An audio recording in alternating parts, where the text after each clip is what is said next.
So, hello everybody, this is Ahmed and this is another episode of the Breakout here at the School of Advanced Studies, SAS in Tumen. And today I have Melanika.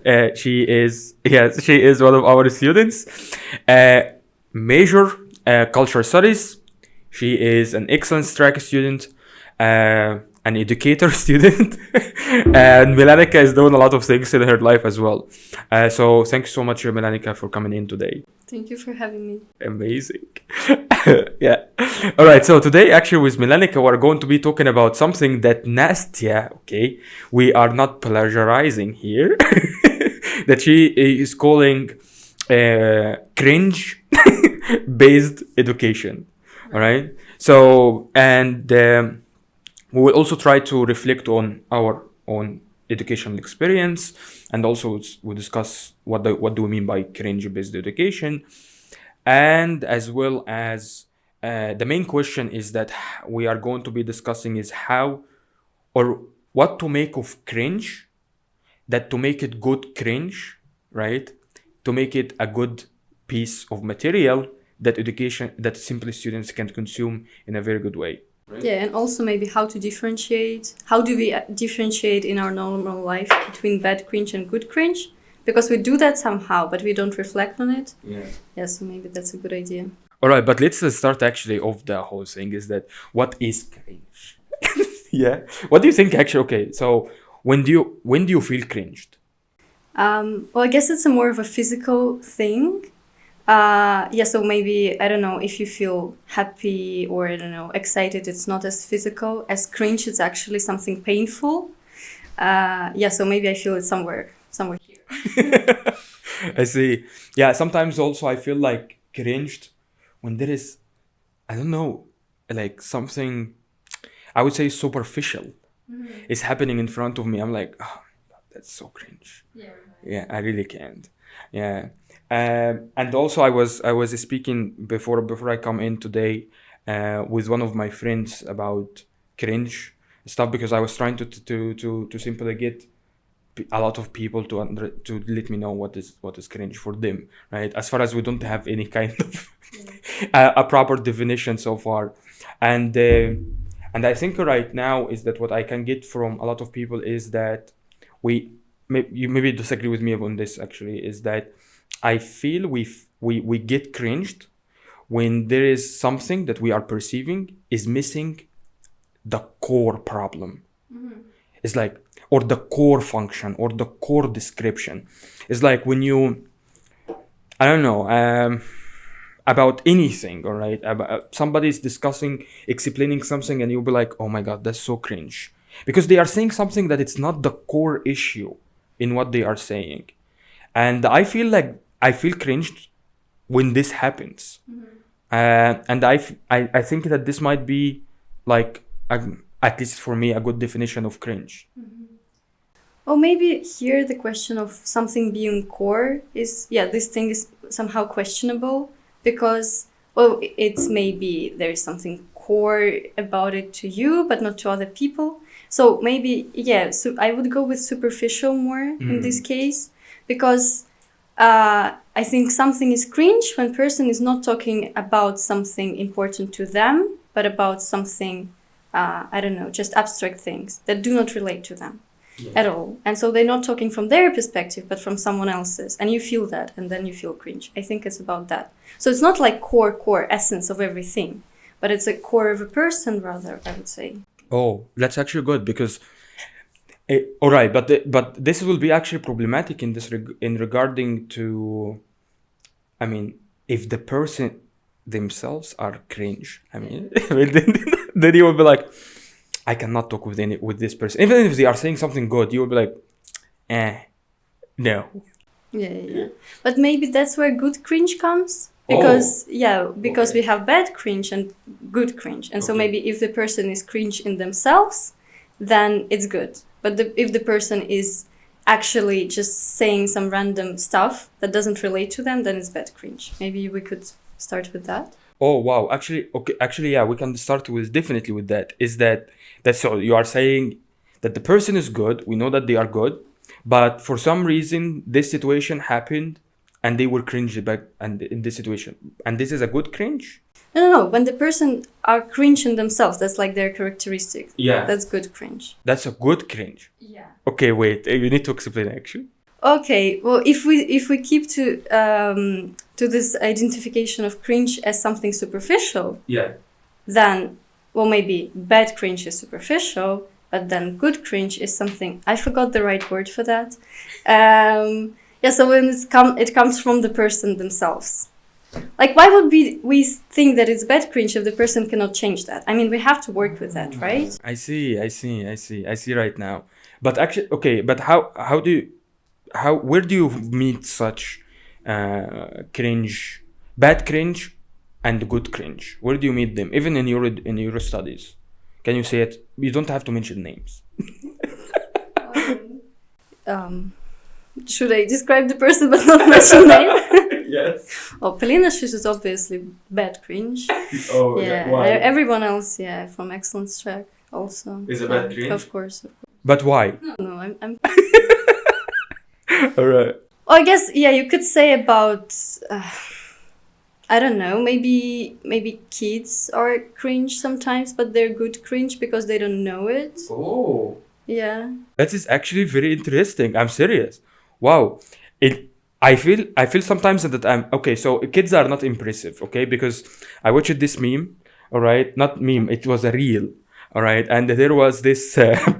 It was saying is that when your kid for the 500 times jumps in the pool and says to you, "Mom, look at me," and then you are like, "Wow, that is crazy." So it's like you have to say that this is God somehow, right? And this regard, they are really cringe, but they are not aware of it. Yeah. That they are cringe in this regard, right? So, okay, but they are kids, all right? Yeah. God bless them. How about adults then? Well, I think I tend to treat many people as adults. Many adults as kids, because that's just easier. Yeah. So if you see someone who's like annoying and cringe, you think, well, I mean, they're just like a nice kid who is actually really good if you just don't pay attention to all the stuff that you hate about them. Mm-hmm. But I'm not sure if that approach is actually the right one, because maybe, some people do bad stuff, but you don't take their responsibility because they're like a kid. But I don't know, maybe just going away from the topic of cringe. No, but actually, no, I think actually it's also connected in this regard, because so let me remind you, or to remind myself as well, is that we are talking about this cringe-based education. And if I'm perceiving my professor, my peers, as some of them are adults, but simply I perceive them as kids, and then whatever they do, I'm like, good cringe, okay, right? But also if I started to feel like my professor is cringe, whether bad or good, here in this regard, I don't, especially if I say, well, that's them, what can I do? They are kids as well, right? Then in this regard, I'm not giving them any responsibility for my education, right? So I think it's also, I mean, it might be connected in this regard. I understand that the professor doesn't know that, right? That I am saying that they are kids and what they are doing is good cringe, all right? But here, when something happens, like when something bad happens along the process, I'm not going to blame them, or not. It's not a blame. I'm not going to say they were the ones who created the problem. It's because I don't think that they are bad cringe, right? Now I started to get actually what is it, bad cringe and good cringe. Okay. Yeah, nice. But okay, so when does it happen in your experience? For example, we agreed that we will be reflecting on simply the differences in our educational experience. But when do you think it happens that you feel like in this educational setting there is something cringy happening here? I mean, something superficial. Lots of the times. Okay. Yeah. Yeah. Well, I did this presentation TFY project on the first course, on the first year. Yeah, and it was about camp, but I think the direction we're taking right now is going somewhere towards camp, which is this Susan Sontag's definition of some aesthetic things. Yeah. And I discussed SAS as being camp, and that's why it's good, because, some weird stuff is going on. I don't know, like some cringe, say some cringe quotes somewhere on the website or something, and then you're like, okay, well, I want to pay attention because that's just good cringe. Yeah, high standard. Right. So yeah, but for example, in the classroom, all right. So I remember, I definitely remember your TFY project, all right. But right now in the classroom, how can we help? For example, from our talk, let's say that a teacher somewhere is going to listen to this episode, all right, and in the classroom itself, when do you think cringe happens? Well, maybe when there's some misunderstanding and when everyone is talking about their own things, maybe that when there is no communication present. Mm-hmm. I mean, that's just cringe because people just go on about the same things and nothing is productive, and then it becomes superficial because everything kind of loses its sense, maybe. Yeah, so maybe this is a kind of cringe situation. Yeah, you know what? Actually, I felt so cringe every time. I mean, even I didn't only felt, I still feel when there is these peers who are kids, I can say so. This actually episode is so cringe, but anyway, or toxic, but I feel cringe so much when I understand and everybody understands that what is this person is saying is completely, absolutely superficial, shallow. Not even like, I mean, if you just turn it on 2 brain cells, you will come up with this idea, and then the professor goes, "Wow, amazing." And exactly in this moment, I remember this short video when the mom is seeing the kid jumps in the swimming pool 500 times and saying, "Wow, that is crazy." I exactly remember that, and I feel cringe so much. Is that because these are 2 adults and supposed to actually teach each other, or at least one of them supposed to teach the other one, right? But then, oh, wow, you're amazing. Your ideas are amazing. And then we see an idiot afterwards. And I feel like really, really, really, I feel so bad when I'm sitting down listening to that. And I also, because of this talk, I mean, this type of communication, I feel isolated sometimes. Is that because I cannot now say that there was something bad about what this person was saying. Mm-hmm. I feel like I cannot, because the professor already said, "Wow, that was amazing." Mm-hmm. Okay. Well, I think for me in this situation, if I imagine myself in the same situation, and I've certainly been in the same situation, I feel cringe when the person is saying something, like at that exact moment, I feel really cringe. But when the professor replies, the culmination maybe of the moment is gone, and that's not the cringiest part for me.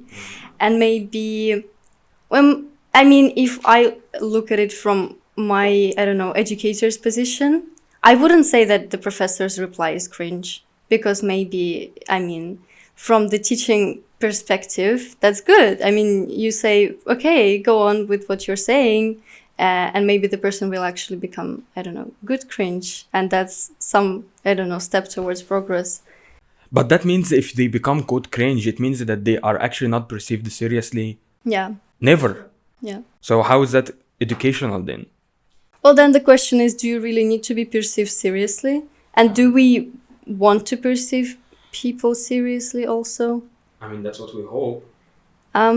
Okay. Well, what do you think is being perceived seriously? Well, it depends on many things, all right? I mean,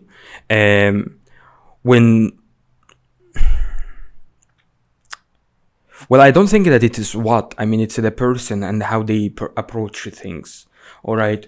Why do you think, for example, I'm sitting next to you right now and I'm perceiving you super seriously, right? Because I know you, right? Mm-hmm. And you know me. I don't know whether you perceive me as serious or not, but anyway. So I perceive you seriously, all right? I take you seriously. Whatever you are saying, I take it serious. And I think others who do not show kind of accomplishments, I mean, it's my own personal opinion, is that when they don't show kind of commitment, engagement, involvement, asking a lot of questions about what they are doing, about what do they believe in, something that when they are saying something, they are not saying it out because somebody else told them that, right? There is some sort of inductive, all right, reasoning was behind what they are saying. I think because they were questioning themselves a lot, and they were questioning their reasoning. Too many things. They were trying to be critical of their own assumptions, and they were trying to do that, and they were searching for criticism. And because of that, when they say something, they say it with such, I'm not saying that they say it with a confidence, but they say it out of, they can even argue afterwards. And with these peers that we perceive them as kids, and then we do not take them seriously, all right, is that because we know they haven't gone through all of these difficult steps. They are still kids, as if we need to take care of them. All right. And that's why I think that this is extremely important.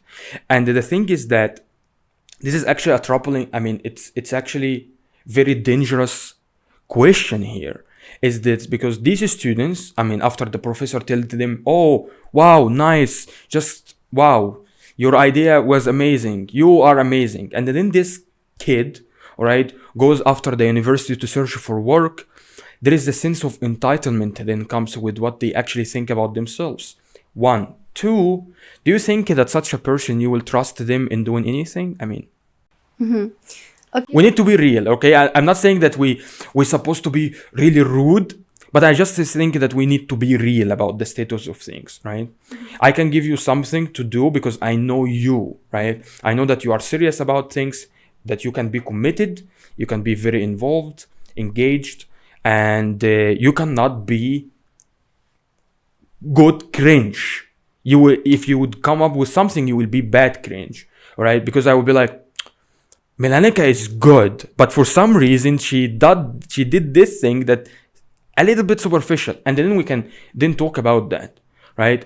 But the others, there is then the idea of trust goes away. So the situation here goes to too many. I understand that it's very complicated right now, right? But all of that is connected because these people have future afterwards.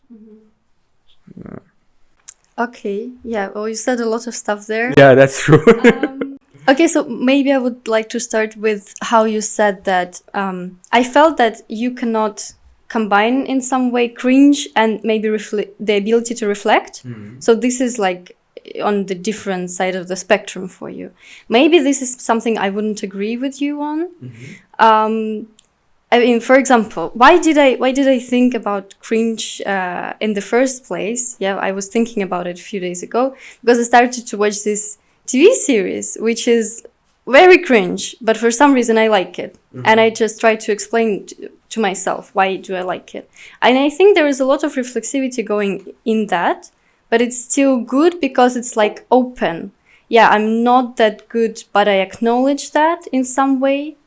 You mean it's you or the TV? TV, yeah, that's like TV show. Yeah. I'm talking from this perspective. Yeah, I see. Yeah, so I wouldn't differentiate, like put apart reflexivity, the ability to reflect and cringe, maybe. But the problem is that, okay, I understand all of that, but here comes the sense of entitlement that I'm saying, is that we know that this cringe thing, all right, or this kid got good cringe, all right, has this idea that they can tell you what you need to consume. You need to take my stuff as if for granted, despite the fact that you are sitting in front of the TV and you're like, no, this is so cringe. You are not saying the stuff. You are actually approaching everything in a very superficial way. This is not how things supposed to be handled well, right? You understand that here there is this hidden kind of communication, all right, between both of these two actors in this regard. It's you and the TV creators, all right, that they think that you are actually supposed to take whatever they are saying as for granted. Don't think about it. We know that it's superficial, because we didn't do any background job, right, or research or whatever, okay? And we are just saying that because we are entitled to say such things. And here they are actually undermining your ability to think. You see what I'm saying? Okay, maybe. Well, maybe we're a little bit going away from this differentiation between bad cringe and good cringe, because it feels like we're focused on the bad side of it. Yeah. But then there is a good side of it that we want to use in the educational process. Yes, right? yeah. So yeah. Let's actually forget about all of that. Yeah. Okay, so I don't know, what do you think would be then good cringe for you, if other situations? No, actually, no. What is actually this question is for you, because you are the one who said that. How can we make cringe good? Okay. Well, I think then we should include the ability, the reflexivity into that. But then it's acknowledging maybe your own, I don't know, limitations and stuff like that. You know, just not...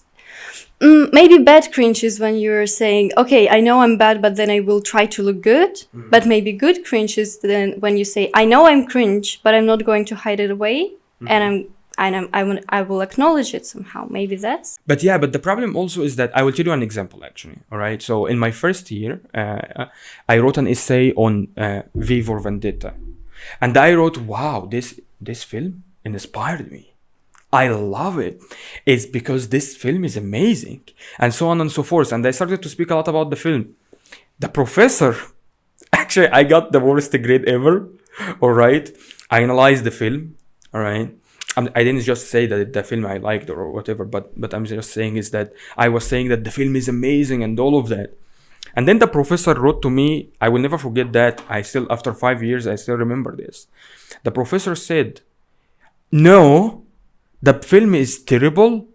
It was heavily criticized even by Hollywood critics. All right.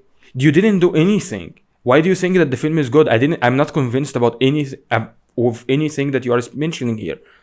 I was like, oh, all right. So right now, this reflection after too many years of believing that the film is amazing, all right, the reflection happened here is because literally my professor wasn't simply kind of the cuddler in this regard, is that told me no. He perceived me here as cringe, by the way, right? So I was actually cringe.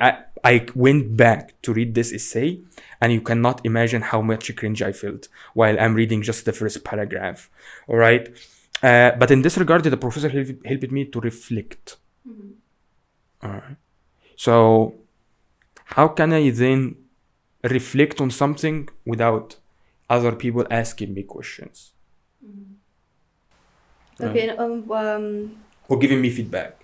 Right. Okay, but why do we exclude feedback in this situation? Why is it not possible? In what way? Well, why would people not give you feedback? I mean, because of this situation is that we said that sometimes the professor say, wow, amazing, thank you so much, excellent. You sit down. Yeah, well, no, yeah, that's probably bad. But maybe, in the sense of not discouraging completely, encouraging in some way, but, just questioning as well. Mm-hmm. I mean, I don't think it contradicts being cringe. But also, what do you think, does it have to do with the professor kind of personality itself? Like, okay, the professor will tell you, wow, amazing, all right? But because the personality, the charisma, the too many things of the professor that simply their personality entails, you will reflect automatically, even if the professor does not tell you, you need to reflect on something. I mean, are we here doing from a bad cringe a good one? So we're thinking about a professor as bad or good cringe. No, the professor is not is just a participant in our situation. Okay. The student is the one who's cringe. Yeah. All right, and the student was a good cringe. Mm-hmm. All right, but because of the professor personality, the student then tries to reflect more, even if the feedback was, yeah, this is good, don't do anything. But then the student was like, why is it good? And then it starts questions. Well, do you think this situation is possible? I don't know. I think, yeah. I mean, remember Peter Jones, for example? He said a lot of nice things, right? Every time Peter says, this just essay is very nice, and so on and so forth. But then you, for some reason, I don't know, maybe it was only me, all right? I usually went to reread why was it good, and I always try to search for things. And then I go to his books, and then I get from him like a detailed feedback. And yeah, I mean, his personality made me just think a lot and really question a lot. All right. But I unfortunately, I didn't notice that this happened with a lot of other professors. It's just because it was just Peter Jones. Right. Okay, well, I think, yeah, I mean, it could. I don't know. I think maybe if we talk about cringe, then we have to focus on specific people rather, or I mean, so cringe is an attitude, right? Yeah. And so where is this attitude in this situation? Does it just disappear? From whose perspective are we looking at it? Maybe this is a But we can take it from your perspective. I mean, your own example. You can guide us to this, I mean, direction. Okay. Well, I think if I would talk about cringe-based education, then I would think into the direction of how every student perceives what is going on around them. Maybe perceives their professors, for example. And so why could it be good? Is that a lot of times you see a professor like Peter Jones and you think, okay, that's the best person I've ever met. And he's my idol, icon, everything. I will just take every word for granted. But that's bad. And so maybe here cringe comes in as a useful attitude to see the person as cringe, to not, create idols. Yeah. And to, just adequately get different information. So I don't know about the situation that we were discussing. I was a little bit lost about what was cringe about it in the end. But I think if we talk about good cringe, that's how I see it. That's actually good. I really like that. Okay. Yeah, that's very interesting. So how can we then make people think about that? I mean, what can we do? What kind of service we can actually offer so that people will start to actually turning on this? Discussing what is bad about professors on this podcast. Okay, so Ahmed, what is bad about him? Why would you think that he is cringe? Let's think about it. Let's think about that. First of all, he makes the tutors great. Absolutely. Oh my god, people hate me for that. You think the tutors? No, I mean the students. No. The tutors themselves. Yeah. Interesting. Now we see confessions. All right. Yeah. So I mean, yeah. Oh yeah. I think that's. Yeah. If we are going to ask this question about what, okay, let's then ask, what is bad about what professors are doing. All right. Then might be, but maybe there is a type or an archetype of behavior, of an attitude that we can simply, not people per se, but an archetype of thing, or simply an attitude that happens, and we were like, please do not do that. Right? What do you think it is? This is. Well, sorry, can you... I mean, an attitude of a professor, and then they were like, please do not do that. It's too much. Yeah, so we make a professor non-cringe. Yeah. Well, then, I mean, how far can we go here? I don't know. I mean, what kind of things that maybe are like causes some sort of problems to you personally? With the what? With the professors? Yeah. Why? I don't know. But maybe the inability to build a dialogue in some situations. But I don't know if that's cringe. That's just, that's just bad. But then cringe is just something. Yeah, well, I still think when I talk about cringe, I think about camp. And yeah, so that's just some particular things in a person that you're not going to be able to fight in any way, maybe. But then you just acknowledge them and live with it, and that's it. But can you explain to us, like, what is camp? Okay, yeah. So, well, it's basically an attitude, as I see it, but an attitude to something that you feel is bad, and it's so bad that it's actually good. Mm-hmm. Yeah, and then but what is good about camp is that you don't like shame anyone. So with cringe, you can just say, ew, that's so cringe. I don't want to talk to you about it. But camp is like, oh, well, you're camp. I love you anyway. But then I will just not see you as a god, but as a normal person. And that's good. Yeah, so that's how I would describe it. Feeling that some people are just, something is wrong with them, but that's okay. And who should be camp? What? Who should have the camp attitude? The student or the professor or all both of them? Everyone should have a camp attitude. Yeah, you're to everything. Yeah. Yeah, this actually reminds me of something that we were talking about in Paideia. And we were talking about it that I still think that this attitude, this idea of like, well, I love you anyway. It's ultra-molar position. It sounds like a religious kind of a thing. I will tell you why. Is that because when you hear these priests talking about something, it's not only about Christianity. It's in these Abrahamic religions about, oh, well, we need to love each other and so on and so forth. We know that this is exactly not happening. In fact, in these texts, these holy texts, they are talking too much about being kind to others, merciful to others. Is because we know that we are not like that. So we need a reminder along the way. And we were talking about this actually in Paideia. Not exactly this, right? But we were talking about this idea of becoming a person who is perceiving everything as okay. I'm not going to say anything bad about you. It just, you are okay. All right. I love you anyway. And I really think it's a very kind of, first of all, it's difficult. Second of all, it's a very ultra moral position in a sense that you are, I don't want again to use the same word entitlement, but really I think that you are as if, like, let's say I'm above everybody. I'm going to stand here on this table. My captain, no captain, even my captain. You are all my captains, but I'm above all of you. And I really don't like this. One, it's because I think that there is a certain oppression of our feelings in this regard, all right, about what I actually feel.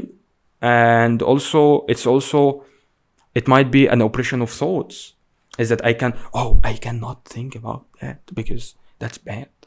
It's not moral in this regard. So I also think that we can be critical in this regard about this, the idea of camp as well. Yeah. Have you ever thought about it from this perspective? I think I did, but maybe not connected to camp. But I didn't connect camp and Christian ideas. Yeah. That's really interesting. But I did think about this Christian love from this perspective, I think, and that's really a good point.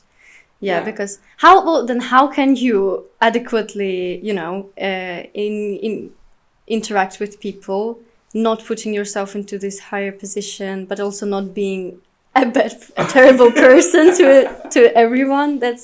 I don't think I've resolved this issue for myself. Yeah, well, that is the thing actually, and this is what we mentioned this 2 episodes, or no, I think 2 episodes ago with Nikita. We were talking about the idea of becoming, and we were mentioning Nietzsche a lot, because he came at the end and he was like, well, you know what? I am having this amor fati idea. I love everything. Everything is beautiful. Everything is beautiful. Is amazing. I will not wage war against what is ugly. All right. I will just look away. All right. And stuff like that. And I think it's because I will here cite my professor that it's all because Nietzsche hugged horses. It's because he didn't have any position in his life. He wasn't liberal. He wasn't conservative. He wasn't anything. And he hugged the horses at the end. They made him crippled, right? And they made him disabled. And that's the thing. I mean, that's the problem. And I think that we need a position here. And this idea of amor fati or camp or Christianity and alter moral thing is that it oppresses us and put us in a corner and, just be there. Look at others from this away, far. And I feel like we really need to be very careful about that. I don't know. I like the idea so much, but I also feel like we really need to be very careful about it. But I don't. Maybe you don't feel the same thing, but yeah, I don't know. Yeah, no, I agree with you actually on that. That's certainly a side to it that you have to keep in mind. Maybe we can look at camp as like a second step, so that first you just think, oh, these people is just so cringe bad, I don't like that. Then you go to another step, which is like, okay, I need to try to accept it and, work with my feelings towards it. But maybe then there should be some third step. Yeah. The third step then. It's not only being good or bad cringe, but above that. No, not above. I mean, the next to that. Yeah. Reevaluating of our own cringe status, right? Yeah. All right. Yeah, I think that's it, actually. I don't know, yeah. All right, so I feel like we came to the end of the thing, right? So anyway, that was the end of our conversation today with Melanika, who raised, I think actually it was actually kind of thought-provoking. I don't know, I felt it this way. But anyway, thanks to Melanika. Thanks to you so much for coming in today. And if you like, please write to Melanika actually if you have any questions, suggestions, or anything. Also, if you have any comments, just let us know, and suggestions, anything. And tune in for every Friday. We are publishing a new episode. This is it. This was Ahmed. This was Melanika. And this was the Breakout here at SAS. Thank you.